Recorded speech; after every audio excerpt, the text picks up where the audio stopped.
e vamos pegar o restante e fazer uma poupança particular. Mas daí eu vou fazer uma poupança, aplico como eu me entender. Tudo bem, vou para o mercado de risco. Mas já que eu vou ganhar o salário mínimo, o outro componente eu aplico onde eu bem entender.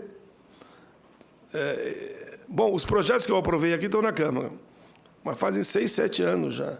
Nenhum deles a Câmara aprovou. São 3 projetos que traria dignidade para o aposentado e pensionista. Eu falo isso só para reforçar que é uma maldade que estão fazendo. Direito adquirido, ninguém fala mais. Mas vamos lá, passamos a palavra para o doutor Paulo Roberto Gomes da Silva, coordenador do Planejamento Estratégico da Fundação dos Economiários Federal, FUNCEF. Bom dia a todos, bom dia, senador. Um prazer estar aqui. Eu, pela identificação, vocês percebem, sou um técnico do setor diferente dos demais que já falaram, mas gostaria de trazer, senador, um elemento para essa discussão que me parece extremamente importante e uma questão que a gente vem procurado trabalhar nesses últimos anos aí nesse setor de previdência complementar. Eu sempre me deparo, quando estou dando um curso ou fazendo uma palestra, né, sobre o tema previdência, com a falta de informação que a maioria das pessoas tem sobre esse tema. E me espanto em constatar nessas turmas como pessoas que estão ali e que são advogados, que trabalham em vários setores da nossa economia, são pós-graduados, doutorados, mestrados, passaram a vida inteira no ensino formal e não se depararam em sala de aula com esse tema previdência. É um tema que, por algum motivo, foi abandonado do nosso ensino formal. Raros cursos trazem esse tema para a discussão e, quando trazem, maioria absoluta das vezes se limitam à previdência oficial e com informações bastante elementares, bastante básicas. E eu considero, senador, isso uma das grandes dificuldades que nós temos ao tratar a questão da previdência.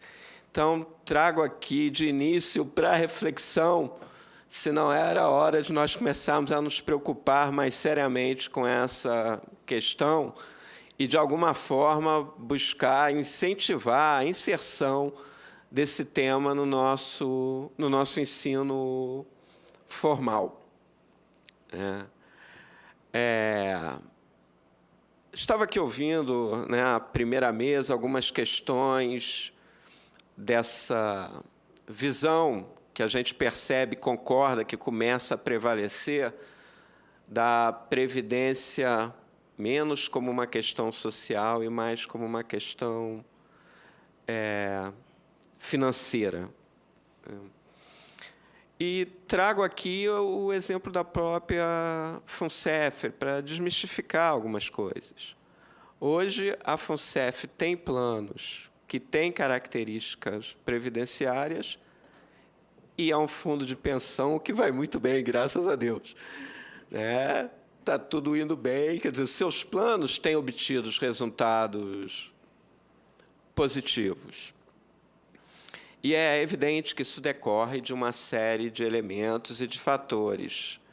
Mas tem 2, senadores, que a gente gostaria de trazer aqui, que, no nosso entendimento, são talvez aqueles mais emblemáticos para a busca desses bons resultados. Primeiro, a estrutura de governança, que é uma estrutura de governança que comporta o que está previsto, evidentemente, na lei para o Conselho Deliberativo e para o Conselho Fiscal, que é a paridade nas cadeiras, metade indicada pelo patrocinador, metade eleita pelos participantes, mas, na realidade, expande essa ocupação de cadeiras de forma paritária para outras estruturas de governança dentro da entidade. A própria diretoria executiva, que hoje tem também metade das cadeiras indicadas pela patrocinadora e metade eleita, e também através de conselhos, né, de comitês de assessoramento para os conselhos. Comitês esses que também têm a sua composição dividida entre indicados pela patrocinadora e pela própria FUNCEF e indicados pelo conselho, pelos conselheiros eleitos. E por que a gente acredita que esse seja um dos fatores de sucesso dos planos administrados pela FUNCEF? Porque essa é uma forma de atingir transparência e atingir comunicação com os participantes. E é fundamental que os participantes estejam o máximo possível inteirados da gestão de uma entidade de previdência. Esse é um elemento que agrega valor às decisões, torna as discussões mais amplas, torna, portanto, as decisões mais trabalhadas na sua essência, na sua forma de ser efetivada. E, para concluir, para ser breve, já que estamos aqui adiantados na nossa hora, um outro aspecto que é relevante para o sucesso é a qualificação profissional. O nosso sistema de fundos de pensão, ele avançou, ele está diante de novos desafios e, de alguma forma, os profissionais que militam em fundo de pensão, sejam gestores e sejam os técnicos, precisam também dessa qualificação, e essa também é uma lacuna que nós temos ainda de formação, que é de técnicos específicos para o nosso setor de previdência. Então, a questão da estrutura e a questão da qualificação técnica são dois elementos que hoje estão muito ligados à questão de sucesso, que eu estou citando aqui a FUNCEF, mas vale para todos os fundos de pensão que a gente for analisar, tá, gente? São questões, então, fundamentais e que nos colocam no mesmo, apontam para a mesma direção, que é essa preocupação com a questão da formação, com a questão da qualificação e com a questão da comunicação e com o envolvimento dos participantes na gestão. De resto, senador, agradecer a oportunidade e colocar à disposição para qualquer questão aí depois da nossa sessão.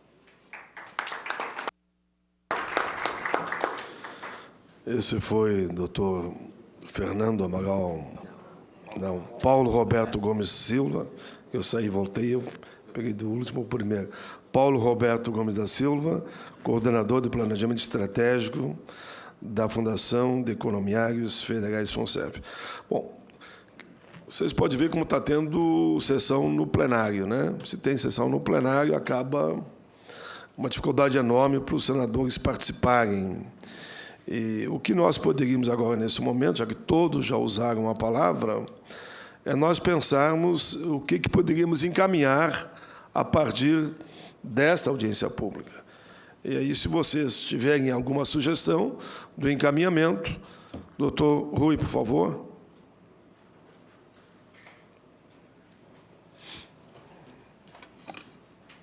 Senador, em primeiro lugar, uma observação para o técnico, doutor Paulo, sobre essa questão da gestão participativa. A expressão não significa muita coisa, é preciso detalhá-la. Eu acho que há um avanço quando se fala em gestão participativa ou gestão compartilhada, em que as partes participam da gestão. Mas o modelo adotado no Brasil é ultrapassado e promíscuo, e por isso é um fator de crises, porque ambas as partes administram e depois vão fiscalizar o que administraram, ou seja, não fiscalizam. E gera disputa pelo poder. Exemplo do que aconteceu na Previ, em que houve disputa pelo poder e nós saímos perdendo, e houve um retrocesso. Esse modelo de gestão compartilhada, em que as duas partes participam da administração e da fiscalização, evidentemente é um atraso. Nós defendemos o modelo que nós chamamos de segregação de funções, com separação, que não gera disputa pelo poder, ou seja, uma parte administra e a outra parte fiscaliza, porque ambas as funções são funções administrativas e igualmente importantes, porque quem fiscaliza, se não participar da administração, tem interesse em fiscalizar direitinho, coisa que não acontece hoje. Então, é uma das providências que devem ser tomadas, e fica aqui uma sugestão ao senador Paulo Paim, seria a apresentação de um projeto de lei para substituir esse modelo ultrapassado e promíscuo por um outro modelo de gestão participativa com segregação de funções. Uma parte administra e outra parte fiscaliza. E a parte que fiscaliza pode perfeitamente ficar com aquela função normativa para que a parte que dirige a administração diária fique submetida a ela, sem excesso de poder. Agora, de outro lado, senador, nós encaminhamos a esta comissão, como uma sugestão participativa da sociedade, um anteprojeto que foi subscrito por uma série enorme de entidades para sustar a vigência de artigos da resolução CGPC 26, porque ela é indevida. Ela promove o enriquecimento ilícito do patrocinador. Aquilo que o companheiro Fernando Amaral falou aqui, o patrocinador é patrocinador, não é beneficiário. O patrocinador repassa a terceiros. Esse é um aspecto econômico. A empresa é um agente repassador de custos aos preços. Quando ela repassa, quando ela vende o seu produto ou o seu serviço, ela zera os seus custos, zera, passa adiante. E, além disso, patrocinar proporciona lucro à empresa, porque ela, em seguida, ainda é beneficiária, depois de ter zerado o seu custo, ela é beneficiária dos incentivos fiscais. E, antes da apuração do lucro líquido para efeito do pagamento do imposto de renda, ela recebe em devolução uma parcela, hoje é 20%, já houve uma época que era de 100%.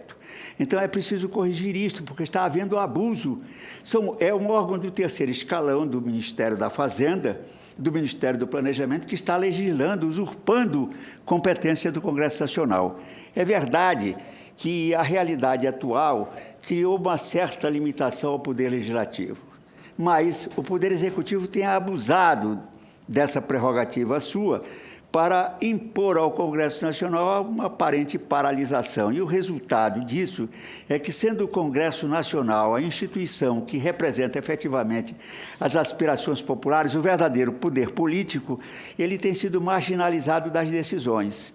Então, fica-se legislando, como o caso da legislação CGPC 26, que nós esperamos, já faz quase um ano que foi encaminhado esse pedido para que fosse apresentado esse projeto de lei, sustando, para dar exemplo, sustando a vigência da resolução CGPC 26, que promove o enriquecimento ilícito do patrocinador, que é aquilo que o companheiro Fernando Amaral falou aqui, transforma o fundo de pensão numa empresa mercantil, transforma o superávit como se fosse lucro e transforma o patrocinador como se fosse sócio, recebendo o lucro a ser distribuído. Então, eu faço apelo a Vossa Excelência, não há uma questão partidária nisso, há uma questão política que está criando dissenso, jogando empregados contra empregadores e vice-versa, para atender a uma visão que é economicista. É preciso, então, que o Congresso Nacional, e fica esse apelo, há uma iniciativa concreta neste sentido,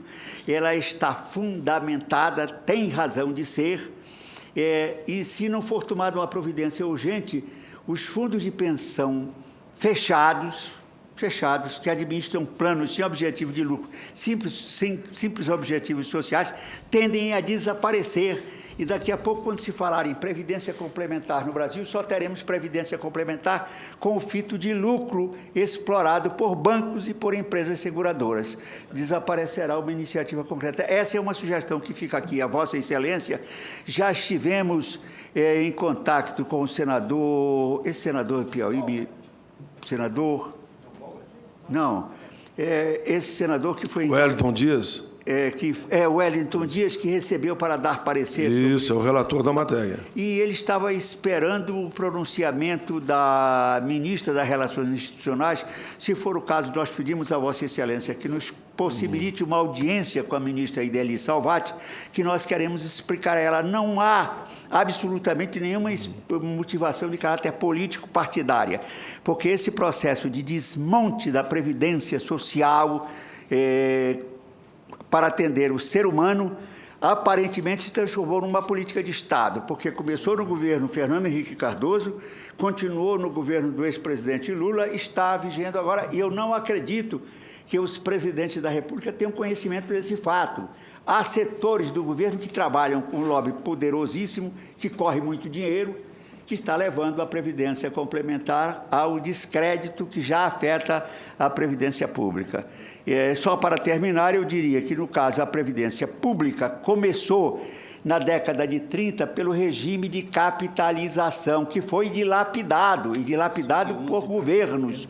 Sucessivos governos liquidaram com as reservas técnicas da Previdência Social, e, se não me trai a memória, foi no governo Médici, que, quando a Previdência começou a pagar os benefícios, não havia mais a reserva, senão contabilmente, e o governo, não passe de mágica, inventou a história do regime de repartição como pacto intergeracional, e é por isso que o sistema vive em crise. E depois, com a Constituição de 80, que criou o sistema de seguridade social, onde só a Previdência é contributiva, os outros dois são alimentados por verbas orçamentárias, e o governo joga nas costas do sistema contributivo, que é a Previdência Social, encargos que não são dela, e depois diz que a Previdência Social é deficitária. Essa mistificação precisa acabar. E o Congresso Nacional cumpre um papel extremamente importante. Fica o apelo a Vossa Excelência para ver se nós ganhamos um tempo preciosíssimo com a apresentação desse projeto, que representa a iniciativa popular, porque representa a aspiração de uma série enorme de fundos de pensão, onde os associados estão visivelmente preocupados com o possível fim da Previdência Complementar fechada sem o fito de lucro. Muito obrigado. Muito bem. Só para dizer que a proposta foi apresentada, eu recebi, dei o despacho em 2012, e ela está com o relator, o Wellington Dias, desde o dia 16, 15/5, data da apresentação 15/5, ela está com o relator Wellington Dias. E nós vamos solicitar a ele, se tiver que parecer, ela voltando à comissão, eu boto em votação, e os senhores serão todos comunicados. Quanto àquela outra sugestão que o doutor Brito agora apresentou, eu só peço a ele que, se puder botar por e-mail, encaminhar para o Canidé aqui na comissão, para que a gente possa ver qual é o procedimento para transformá-lo numa sugestão que vem para mim, e eu indico o relator também da mesma. Pois não, doutora Cláudia. Em relação à questão da CGPC 26, a ANAPAR, junto com a Confederação Nacional dos Bancários, nós ajuizamos uma ação direta de inconstitucionalidade, né? O relator foi o ministro Celso de Mello, que, na decisão monocrática, ele estabeleceu que aquela questão, essa questão, talvez não fosse de inconstitucionalidade, mas de legalidade, né? Nós recorremos ao Pleno do Supremo, que confirmou a decisão do ministro. Então, o que nos resta, nesse momento, senador e demais participantes, é entrarmos com as ações, né, questionando a cada distribuição de superávit, né?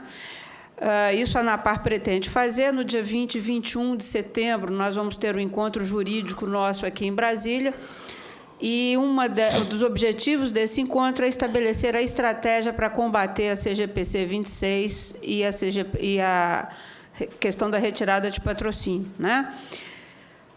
Acho que essa iniciativa do Legislativo tomar para si aquilo que foi usurpado na questão da CGPC 26, a ANAPAR vê com muitos bons olhos, né? Porque há um momento que a gente tem que colocar um basta no que a gente tem visto nesse país, né? Eu costumo dizer na ANAPAR que o fato de nós termos mudado o governo na superestrutura de uma política neoliberal para uma política mais de visão popular não significa que a estrutura do Estado tenha acompanhado esta mudança, né? O que a gente percebe é que nas estruturas de Estado a visão ainda é neoliberal, a visão ainda é financeira, a visão ainda é contra o conceito social, né? E eu acho que o Congresso, nesse momento, tem um papel fundamental de rediscutir essa questão e tomar para si aquilo que foi usurpado pelo CNPC. Só lembrar, Isa, que, embora a ANAPAR tenha assento no CNPC, na questão da CGPC 26, a gente se recusou a votar isso. Pedimos vistas do processo e o então coordenador e presidente disse, olha, não tem vista, nós vamos votar e a revelia de vocês. Então, nós nos retiramos, né, no sentido de não legitimar esse absurdo que é. Só para... Do dia... Nós temos acompanhado isso com muito carinho, digamos assim.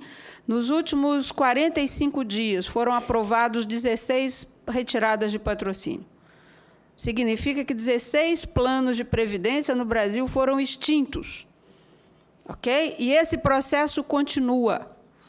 Esse processo continua. A ANAPAR solicitou, fizemos uma pressão grande no Ministério da Previdência para que a CGPC regulasse criasse uma resolução que protegesse o direito dos participantes, né? A tentativa foi essa. O que a gente assistiu é que, dentro do CGPC, nós temos agentes do Estado brasileiro, não são todos, e patrocinadores privados, né, com interesse muito claro, né, de desmontar o sistema por uma... Eles não estão preocupados com o sistema, estão preocupados com a empresa, né? Então, infelizmente, a gente não conseguiu essa resolução. O que a ANAPAR vai fazer daqui para frente, senador e demais, é o seguinte: a cada processo de retirada, a gente entra com ação civil pública contra o Estado brasileiro. Ok? Vamos mandar uma notificação da Previc agora, dizendo para eles que o que nós vamos fazer, né? E o que a gente espera é que o Legislativo nos ajude nisso, né? Porque é aquilo que alguém bem disse aqui, o fato de estar na lei a possibilidade da retirada é uma possibilidade, e o artigo 25 da lei é muito claro, a Previc poderá aprovar. O verbo ali não é deverá, não, é poderá. Poderá significa que há uma condicionante, que tem que haver uma justificativa, que é o que não acontece hoje, né? O que nós estamos assistindo é o desmonte do sistema, e a gente precisa de colocar um fim nisso, né? Em relação à questão da governança, acho que a gente precisa de fazer uma distinção, né? Dos 256 fundos de pensão que existem no Brasil hoje, 4 têm gestão compartilhada. 4. É a Previ, a FUNCEF, a FACEAL e a Regios, aqui patrocinada pelo BRB. Os demais... A grande maioria, a Petros não tem gestão compartilhada na diretoria. A diretoria da Petros hoje é 100% indicada pelo patrocinador. Eles têm a eleição no Conselho Deliberativo e Conselho Fiscal, né? Em relação aos patrocinados por empresas privadas, você não tem sequer eleição na grande maioria das entidades. Quando entra para as fundações multipatrocinadas, então, você não tem sequer conselho deliberativo funcionando, né? Então, a nossa preocupação, a preocupação da ANAPAR nesse momento, eu costumo dizer que a gente sobe um degrau de cada vez, né? É a gente criar condições para que haja paridade e eleição em todos os níveis de governança das entidades do Brasil, sem distinção da 108 com a 109. Por quê? Porque o participante da 109 é menos participante do que os participantes da 108, né? Então, nós elaboramos, junto com outras entidades, uma sugestão de projeto, mudando a 108 e 109, foi encaminhada pelo deputado Berzoini, que é o PLC 161, né? E, paralelamente, acho que o Rui Brito tem uma questão que é muito importante, que é, no caso da Previ, isso acontece, acho que na FUNCEF também, né, Paulinho?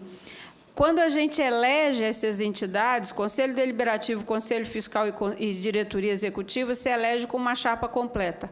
E aí nós podemos ter um problema de governança. Como é que você vai eleger aquele que fiscaliza na mesma chapa daqueles que são fiscalizados, né? Nesse sentido, estamos elaborando uma proposta de resolução para disciplinar as eleições no âmbito da Previdência Complementar, segregando essas funções. Quem fiscaliza não pode fazer parte do mesmo, digamos assim, do mesmo grupo, né? Essa resolução não está pronta, ela está em discussão ainda, e acho que, neste momento, o que a gente precisa de fazer, né, estamos abertos à sugestão, mas é permitir que o conjunto dos participantes de Previdência Complementar fechada no Brasil possam estar na gestão dessas entidades. Existem, inclusive, sugestões mais avançadas de você incluir o corpo social em algumas decisões. Eu, particularmente, acho muito interessante. Por exemplo, para você ter uma alteração de plano, não basta o Conselho aprovar, ainda que seja com quórum qualificado, que é o que a nossa proposta de legislação diz. Mas por que não fazer uma consulta ao corpo social? Né? Eu me lembro que somente a Previ que tinha isso. A Previ, né? As outras entidades não têm. Então, neste momento, acho que a gente está num momento absolutamente importante para criar esses mecanismos, mudar a lei, permitindo a eleição e definindo a eleição em todos os fóruns, para todos os participantes, e construir uma resolução de como que essa eleição se dá. Não sei se os senhores sabem, hoje vale tudo.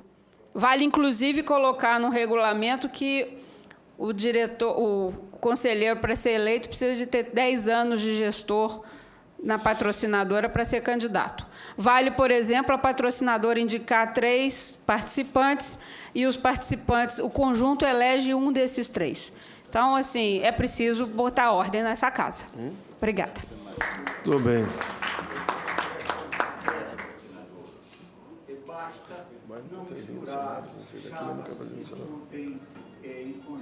Diretoria, Conselho Fiscal e Conselho Deliberativo. Quem ficar com o Conselho Deliberativo e Conselho Fiscal, por exemplo, disputa entre si. Quem ficar com a diretoria disputa entre si, separadamente. E é simples isso. É preciso acabar. E, finalmente, eu tinha esquecido um aspecto sumamente importante, senador. Fica essa sugestão.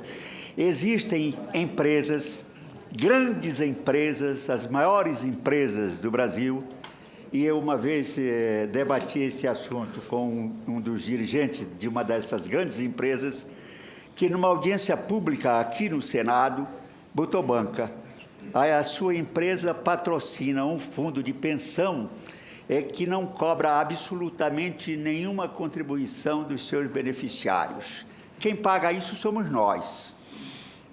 No momento em que existe uma crise mundial que pode impactar algumas empresas que alegam essa dificuldade de concorrência com os similares estrangeiros que está aqui dentro, é preciso que o governo também coíba a existência, e estaria democraticamente atuando, a existência desses fundos de pensão que não cobram absolutamente nada dos seus beneficiários, e pode fazer um levantamento estatístico que são exatamente os beneficiários aqueles que, na pirâmide dos empregados, compõem os 4 ou 5% da administração, um privilégio que é pago por todos nós, inclusive pelo trabalhador de salário mínimo.